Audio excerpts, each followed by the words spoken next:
It's also undemocratic, folks. It's absolutely undemocratic. I mean, it's in Australia here, we rejected fluoride in over 90% of referendums, with votes as high as 98% against fluoride.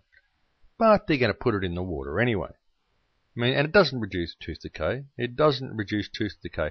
Very few countries on Earth are fluoridated, and yet nearly all the countries on Earth have falling decay rates, right? Including 10 that are unfluoridated. These are the highest in falling decay rates. 10 countries in Europe have the highest falling decay rates out of all the countries on Earth, and they have no fluoride in their water. So that's a little bit of a telltale sign, don't you think? Now, if fluoride is forced onto any state, deaths and tooth decay will in fact increase. Okay? Just do a Google search for fluoride deaths or dental fluorosis on the internet. Just type that into Google now, okay? Fluoride deaths or dental fluorosis, okay? Just do a search. You'll find that everybody suffers from fluoridation. It has absolutely no good at all. It has no health benefits whatsoever. And it just can't be allowed. It just can't be allowed. I am personally thinking about, I wish to go to the police. I suggest that a lot of people do this. Go to the police in your state and ask them what steps you can take for someone poisoning your water supply. Is there a law against putting toxic waste in your water supply? Yeah, you could even maybe act like, well, hey, what would happen if I had a rainwater tank and one of my neighbours was to come and put some toxic waste in my rainwater tank? What would the charge be? I mean, there's bound to be some sort of a charge for this, folks. And when they tell you what the charge is, say, okay, well, I wish to take the governor of my state to court and charge him with that crime for putting toxic waste in my water supply in the form of fluoride. And you know, if they say, look, there's some law where you can't do this, well, then you say, okay, well, I would like to find out which corrupt bureaucrat enacted that law, and I would like to take them to court as well. And if they keeps trying to stop you, say, well, then who do I see to press charges against your police station for obstruction of justice? I mean, we can't allow this to continue, folks. There's got to be some sort of steps that can be taken about it, and maybe that's the way to do it. We have to do it through legal means. We have to make some noise about it. We can't just not make noise about this stuff, because it's going on all around us.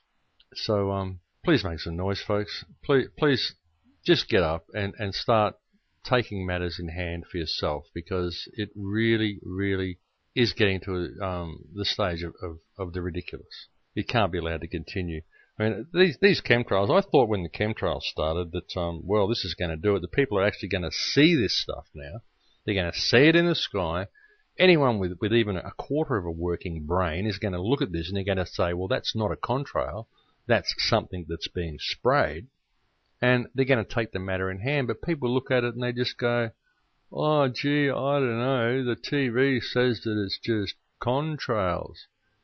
And they believe it because the TV tells them. I mean, when I was a kid, we'd be saying, oh, look, you can't believe that. It's just something you saw on the TV.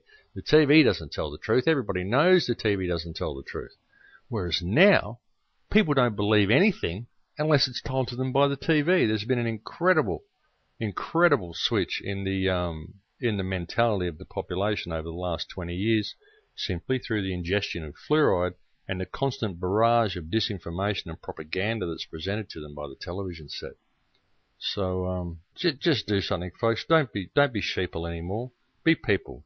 Rise up and claim your humanity. Rise up peacefully and claim your humanity. There's no need for violence. They want violence. They want revolution. And they're pushing you for revolution. It's just like the banks with this bailout that they're doing now. Another $700 billion bailout. They're not giving it to the people. They're giving it to the banks. And the banks last time, what did they do with the bailout last time? The first thing they did was give the bank CEOs $1 billion bonus each. I mean, they gave away like $12 billion in bonuses to the bank CEOs who had just screwed the country so hard that they had to get given an $800 billion bailout. The first thing they did is give billions of dollars to themselves. Maybe that'll get the people angry. Maybe we'll have revolution now. Oh, gee, the people still haven't revolted. We better give ourselves another $700 billion. It's like a bully in the schoolyard pushing you, saying, come on, you're going to fight? You're going to fight? When are you going to fight? When are you going to fight? How hard do I have to push you before you rise up and we can declare martial law?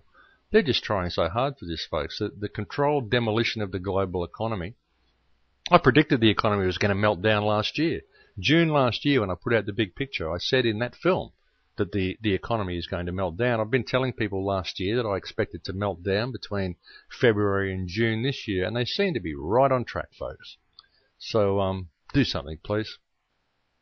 Well, that's about it for today, folks. I mean, I'll have to get back onto talking about energy and get a little bit positive on future shows. I've just had to get a few things off my chest because there's so much going on that people are just not paying attention to, and people do need to pay attention to it. So please visit the website, thecrowhouse.com. That's where I am. The site is publicly funded. If you can possibly drop a donation in the bin, it's always very much appreciated. It is the only thing that keeps the website going. The website is updated daily. There's a lot of information on there. There's a lot of links. I am working on getting some more information about the straw man posted for you all. I have organised for Ben Stewart to come on the show for an interview over the next week or two. And I will see you next week. Take care and God bless. Bye-bye.